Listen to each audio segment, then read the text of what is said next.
Crowley's philosophies have always been a big part of undergirding the entertainment industry, which makes sense now. If you look at it now, nothing has really changed, right? You have the Katy Perrys, you have all this stuff.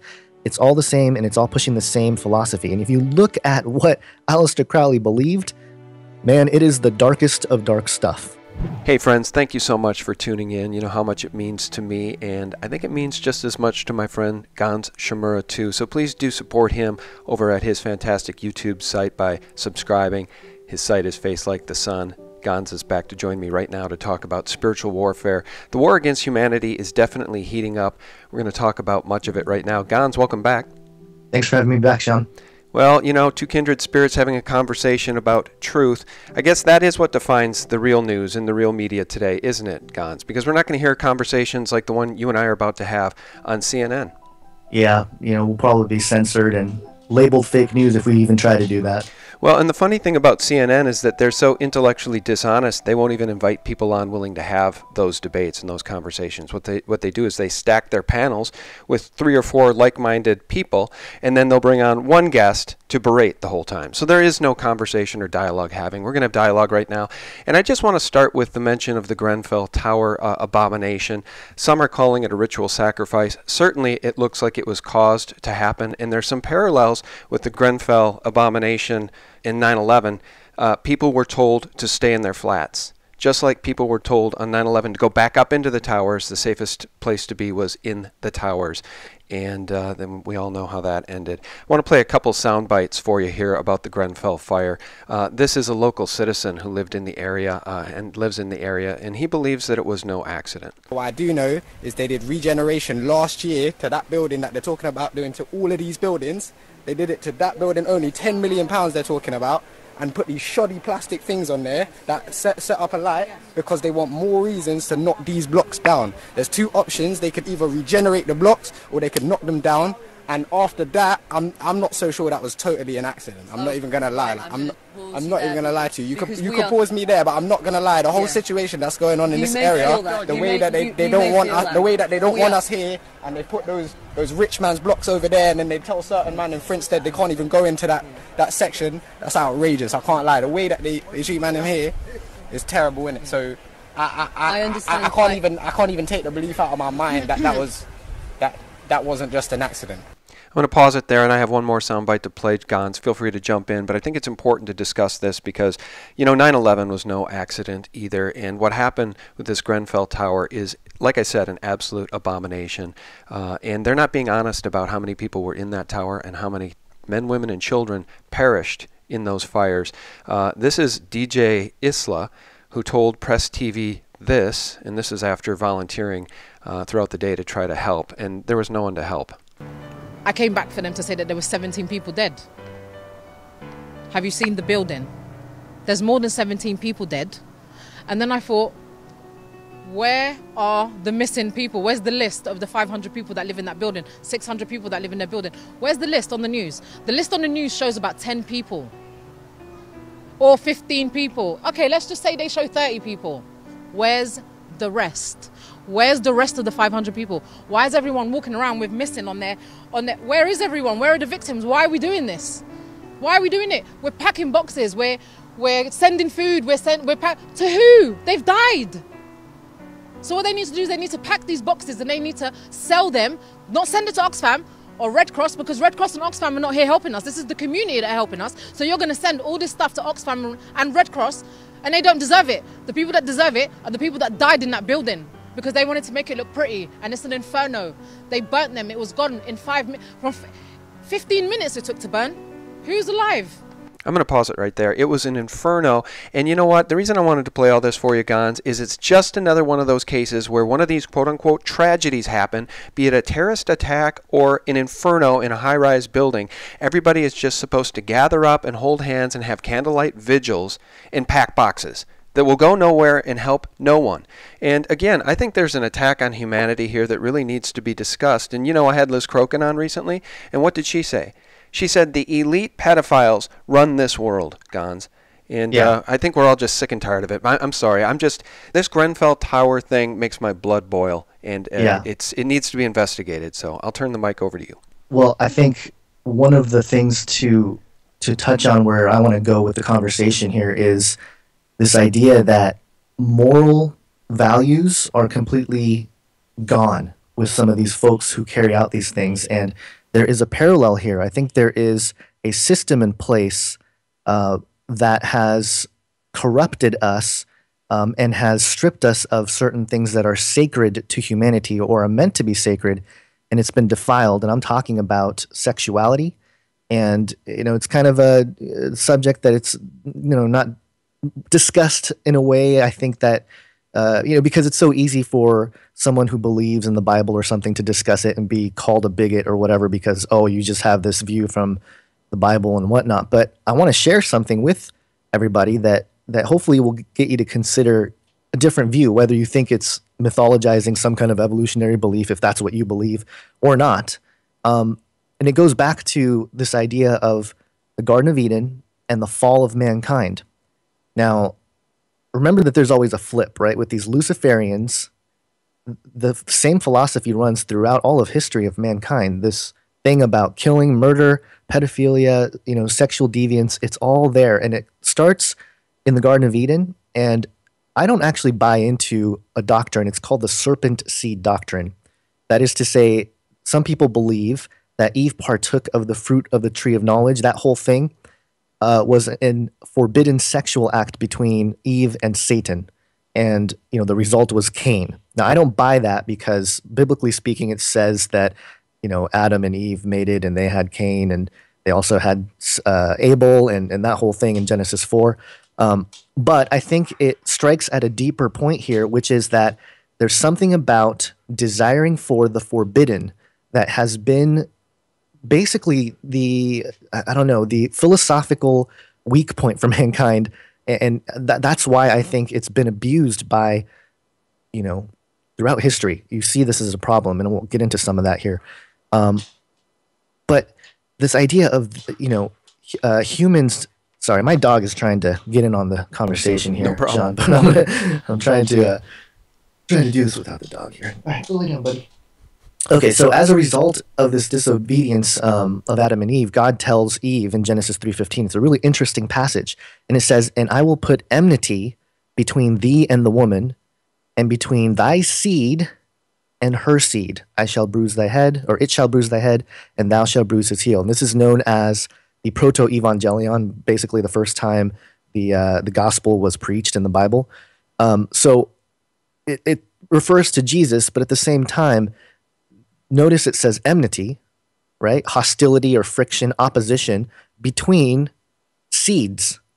So you have Satan's seed and you have Eve's seed. Now, there are the controversy within the Christian community is that, is that literal seed, some kind of physical, Satan with a pitchfork walking around, or is it just a spiritual thing? Well, the debate rages on. I think there could be a possibility of a little bit of both, and it could tie into the presentation of extraterrestrials, but that's a whole nother rabbit trail I don't want to go down. But there is a connection point here because when you talk about Genesis 6, this is when the sexual corruption truly begins, and it's something that is bizarre, but it informs us of a lot about our mythologies. And that Genesis 6 principle is this idea of the watchers, the B'nai Ha-Elohim, whatever they were, whether they were fallen angels or, some people believe that they were some kind of extraterrestrial race. I don't believe that. I think they were some kind of spiritual beings that manifested physically, that broke some kind of barrier or some kind of rule within those barriers and came and they actually mated with the daughters of men, or the daughters of Adam, if you look at the Hebrew, and they created this race of giants, or the Nephilim. And it sounds so bizarre. It's like way out there. It's crazy. I know it's just kind of nuts. But there's something to it, because you think about all the mythologies of demigods and Zeus and all, the Roman myths, half god, half man. Where do those things come from? Did it just come out of nowhere? Is it just conjured in the minds of men? Or is there some kind of history there that's being preserved by those mythologies? So, you got to question some of that stuff. And I know, Western academics has completely buried that, but I think that's an institutional thing as well. But, the whole idea of this corruption of the seed of men, it's fascinating when you get into it. And you look at the words of Jesus when he says, as it was in the days of Noah. so shall it be in the coming of the Son of Man. Well, what was happening in the days of Noah? A lot of things. This sexual corruption, the flood, right? And part of what a lot of people in our community believe is that, that it was this reason, this corruption genetically, this sexual corruption, and the production of some kind of abomination, a progeny that wasn't supposed to be, that caused God to have to flood the earth. All flesh was corrupted. So I know it's a very bizarre outlook, but I'm telling you, it has a connection to everything that's happening today and what these elite Satanists are doing. It all connects, because what they worship and the philosophy they have is that fallen one, is the enemy that tried to do this to us the first time and is doing it to us now. And so, it's very interesting because it all comes back to human imagination, and the Tower of Babel, which is also a time when Noah was alive, because you look at the years that Noah was alive, supposedly, and they are spanning the hundreds. So you have that, and then it says in Genesis 11 at the Tower of Babel, the reason why God had to stop humanity from building this thing was because anything they imagined to do would not be impossible for them. Basically, they could do whatever they want, whatever they can think of. Now, you might be thinking, well, why would God prevent humanity from doing that? And I think it's because in our fallen state, in our corrupt nature, anything we imagine to do is not good. It is terrifying. It is awful. And I think we live in an age today, and I named my film Age of Deceit because I think we live in an age where this same spiritual deception has reached a level of humanity where mankind is being deceived. These elite folks are being deceived. They are blind to certain truths, and they push forward with these agendas that they think are good. They think are pleasing to, whoever, the thing they worship, and are striving towards that goal. But at the same time, they don't see it. They don't see that it's causing harm. It's causing terrifying things around the world, and it's just morally bankrupt. If you think, child sacrifice and, sex magic rituals and stuff is a good thing, there's probably something wrong there, and that's what I'm saying. It's a deception. And this is where I want to really get into Aleistar Crowley a little bit, because Aleistar Crowley is a very important figure in, the Western culture, especially in Western entertainment media. It undergirds a lot of it. You have Jay-Z a few years ago wearing the "Do As Thou Wilt" thing in reference to Aleistar Crowley. He's been on the cover of Beatles albums. I mean, Led Zeppelin. It's all there. Crowley's philosophies have always been a big part of undergirding the entertainment industry, which makes sense now. If you look at it now, nothing has really changed, right? You have the Katy Perrys, you have all this stuff. It's all the same, and it's all pushing the same philosophy. And if you look at what Aleistar Crowley believed, man, it is the darkest of dark stuff, okay? And there's a document by Hugh Urban of Ohio State University that really did a good job summarizing some of his thinking, Crowley's thinking. And I want to read some of that. And it says here, quote, "The ultimate goal that Crowley sought through his sexual magic went far beyond the mundane desire for material wealth or mortal power. In his most exalted moments, Crowley appears to have believed that he could achieve a supreme spiritual power, the power to conceive a divine child, a godlike being who would transcend the moral failings of the body born of mere woman. This goal of creating a divine fetus," Crowley suggests, "lies at the heart of many esoteric traditions from ancient Mesopotamia to India to the Arab world." And it goes on here to to obtain a messiah by some adaptation of the sexual process. In Assyria, they tried incest. Assyria, they tried incest. Greek and Syrians, mostly bestiality. The Mohammedans tried homosexuality. Medieval philosophers tried to produce homunculi, which is the same thing as a golem in alchemy, by making chemical experiments with semen. But the root idea is that any form of procreation other than normal is likely to produce results of a magical character. That's that was a quote from Crowley, from his book, The Visions of the Voice. So clearly he believed that this corruption, this unnatural thing with sexuality, produces a magical character, some kind of godlike being. Now, this is starting to sound absolutely crazy, but you start to see how these folks think and how they're able to justify some of the things that they do, right?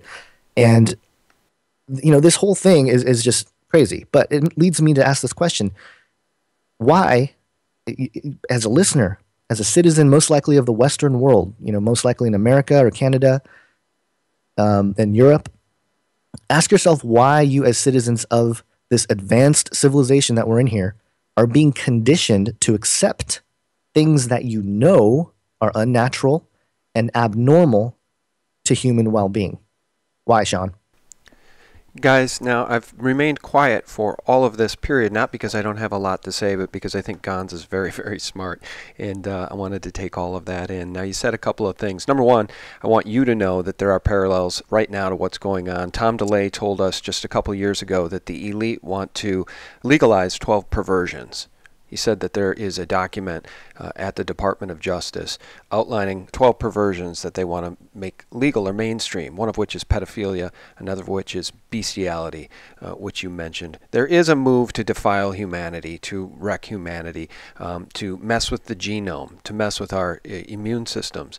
It was Ronald Bernard, the whistleblower, the Dutch banking whistleblower, who told us that the people at the top of the pyramid, run by the Bank of International Settlements, it sits atop the global banking pyramid. Below that is the IMF and the World Bank. Below them are the central banks. By the way, those top banks, the World Bank, the IMF, the BIS, they have full immunity from any laws of man, as do the people who work for them. And if Ronald Bernard told us the truth, these people are Luciferians, then it makes sense, Gonz. This is spiritual warfare that's been going on for a millennia. And the people that run the world right now are no different than the people that were running the world hundreds and hundreds and thousands of years ago. This is spiritual warfare, and the only way to be freed from it is through the blood of Jesus Christ, right? So Amen. Anybody that wants to minimize the story, the biblical story of Jesus Christ being on this planet and being crucified, need only understand that the people in control of the world right now today, as we're having this conversation, want to take us right back to the times that existed before Jesus Christ was on this planet. Yeah, it's crazy because the thing that's different about now is that these elite have tools of a highly technical nature. And there's some who believe that there was an ancient technology that perhaps was used in a similar fashion. Stories about Atlantis and things come up. And in my personal opinion, I think there was something that was pretty advanced, but I think it worked differently. I don't think it worked in the same sort of mechanisms that we have now. Perhaps they channeled the energy differently or something. I don't know. Well, and I just wanted to say, because as you were talking earlier, I almost interrupted, but I edited myself. And I just wanted to show, and I'll just show some of the images here in this video of some of the artifacts around the world that are these amazing granite blocks that cannot be lifted by today's modern technology, cannot be quarried or transferred. There's amazing artifacts all over the planet that defy explanation. We can't create them with our current technology. We can't move them with our current cranes and trucks, and yet they exist. So I do agree there's a whole hidden history to humanity about which we're not being told. Some years ago, when the Colonel Ben Smith Mound was opened by Professor Norris of the Smithsonian, he found the skeleton of a giant which measures 7 feet 8 inches in length. Also, a stone axe was discovered, which was huge. Again, we have the Smithsonian involved here. This is the time when they were starting really in full flow of going to all the different sites to make sure they recovered the bones and disappeared them. Because not only did it go against evolution, it went against their racist agenda. Some other examples here, a representative of the Smithsonian Institution has been here investigating the curious relics. And this one was 14 feet high, no wonder they were interested. Nashville, Tennessee, the almost perfectly formed skeleton of an Indian 7 feet tall was unearthed here today. Again, efforts will be made to have a representative of the Smithsonian make a complete investigation of the site, never to be heard from again. Yeah. And the idea of tools there that I was talking about, this strikes also at the heart of the topic of transhumanism and where they want to take sex with transhumanism. The perversion there is, I'll just read some of the things that they have said. So this is not me, trying to summarize or putting words in their mouth. This is straight from these folks who believe in a singularity, are pushing for it, want to have that transhumanist dream. Well, Gonz, actually, before you read any of those quotes, I just want to share again something that's happening today that explains how far they've already destroyed our culture, right? Sure. And I shared this at my site, thephaser.com, and it was a report from Vice, which sometimes tells the truth and usually is a cover-up operation for truth. But they did a nice piece here on this Evergreen State College controversy. I titled the piece, "The Madness of Militant Liberalism." Evergreen State College controversy, and it's all about these uber liberals that don't want to have free speech and don't want a discourse in these colleges. And if you're a professor who stands up for anything that combats their militant liberal ideals of cisgender, trans this, trans that, if you use the wrong language, they want you fired. And it just speaks to the fact, Gonz, that when people lose their moral compass entirely, and when they are swayed over to a side that is devoid of morals and biblical truths, they'll literally fall for anything. And it just reminds me of the story of Sodom and Gomorrah, because I think that's where the elite want to take us. They want to destroy the family. They want to destroy even genders. Like, kids growing up today are just supposed to believe now that there is no male and there is no female. It's whatever you decide on any given day. I mean, it's complete and total madness. And the elite are doing a really good job of brainwashing our youth into buying that garbage. Yeah, and I've seen clips on, I can't remember which one it was. It might have been some kind of nightly news thing or a 60 Minutes or 2020 or something. But they interviewed a child, a girl who says, "I'm a boy." And, you know, the interviewer was saying, "Oh, look, that's what she says, you know, plain as day." And it was like, no, isn't it our job as parents to be like, "No, honey, you're not a boy, you're a girl." You know, and just be a parent. I don't know. Is that offensive? Like, well, but it reminds me of what you said, what your thesis was. Like, why are they getting us to accept that which we know is wrong? Like, they're making it difficult to even have discourse about these things, lest you be labeled some sort of bigot. Right. You know? Exactly. And that's the insanity of it. Because at the end of the day, you are born either a man or a woman, or in some rare mutation that isn't true, or maybe you're born with both sex organs or neither sex organ, but most people are born either a male or a female. Sexuality's a spectrum, everyone is on it. Even you might like it if you sit up on it. Drag queen, drag king, just do what feels right. But at the end of the day, they can't destroy the truth of the matter, which is there are two sexes, male and female. That's the way God made it, and they don't even want us to have that conversation.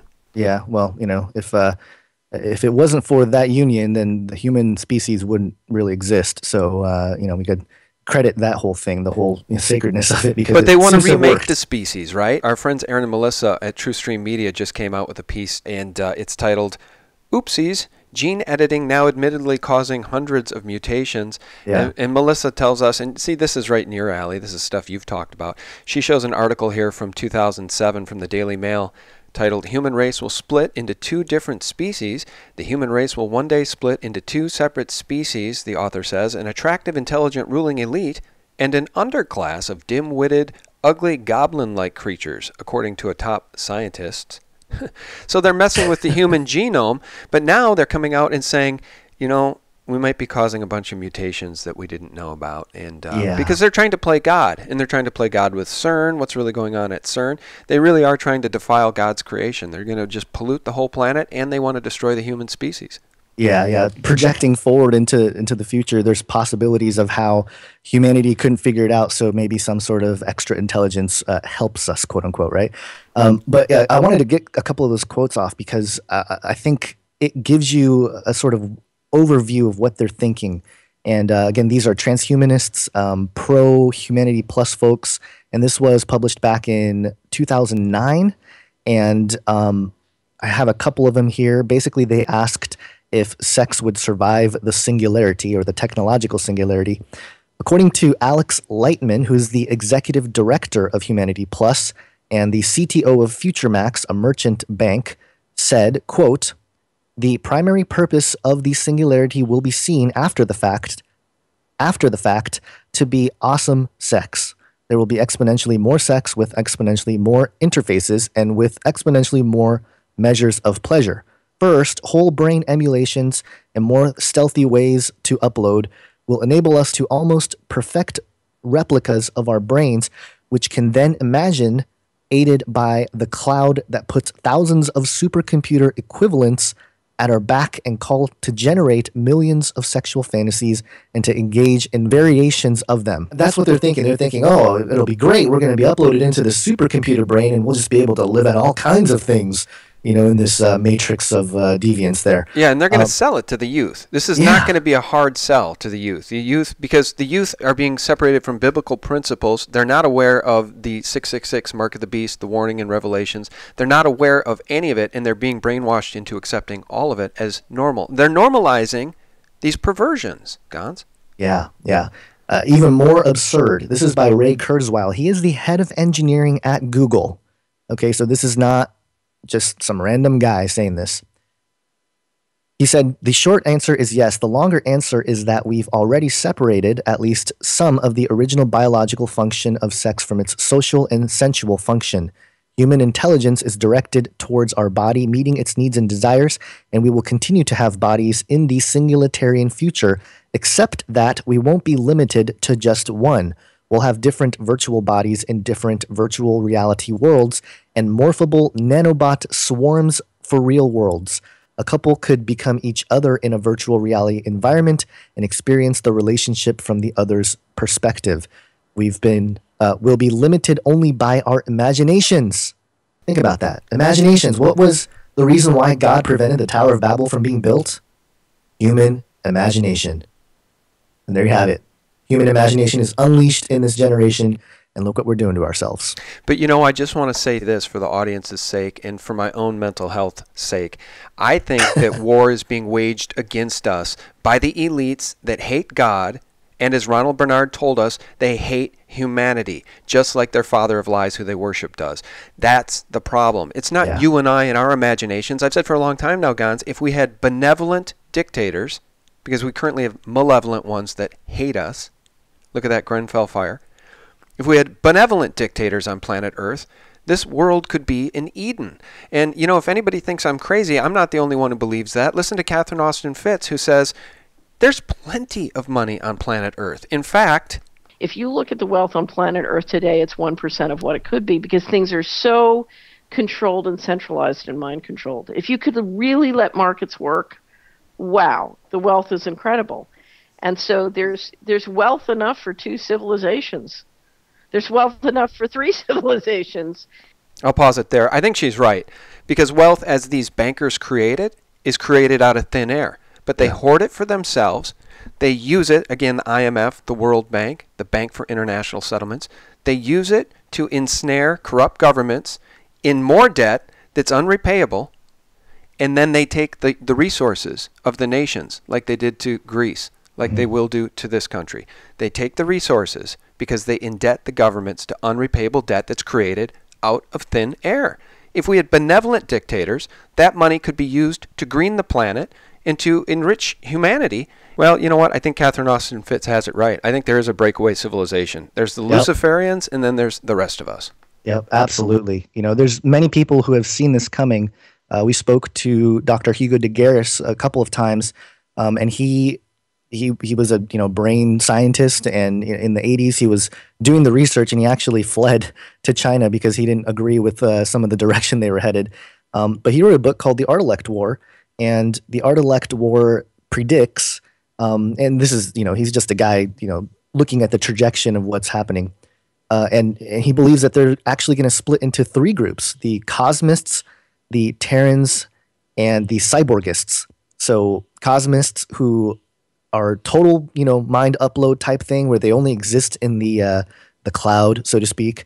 The cyborgists who believe, they should keep their body intact, but somehow, still interface with the whole AI system there or singularity. And then the Terrans who are against all this stuff. And he believes that there's going to be something called a giga death, that if this war breaks out, then no less than 1 billion casualties may take place. And I mean, that I would say we should pray that doesn't happen. But I got to tell you something. You know what's so funny, Gonz, about having conversations like this one with like-minded people, people that understand what's really going on?